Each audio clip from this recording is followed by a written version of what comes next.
Və eyni zamanda qeyd eləmək lazımdır ki, ən böyük günahlardan günah etmək və onu yaymaq. O ən böyük günahlardandır. Peyğəmbər sallallahu əleyhi və səlləm hədisdən birində deyir ki, "Kullu ummeti muafa."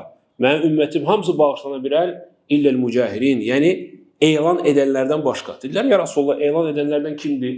Deyir, o kəs ki, səhər günah eləyir. Ondan və Allahdan başqa heç kim bu günah barədə bilmir, xəbəri yoxdur. Lakin gedir özü axşam bu barədə danışır. Özü öz evini açır.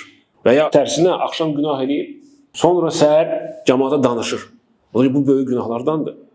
Bəzi qardaşlar, şeytan belə alladır onları ki, mən münafiqəm, niyə günahımı gizlətməliyəm? Mən münafiqəm, əgər eləyirəmsə, sonra cəmaata demirəm. Yox, bu münafiqlik deyil. Əksinə bu imanın əlamətidir ki, sən utanırsan insanlardan, Allaha asi çıxmısan və utanırsan. Ona görə müsəlman əgər günah edibsə, mütləq o günahı nə etməlidir? Gizlətməlidir. Və sənin əgər xəbərin oldu bu günahdan, sən onu yaymalısın. Fikirləşmə ki, sən beləliklə insanları çəkindirirsən bu adamdan, xeyir yayırsan, yox, sən fəsad yayırsan.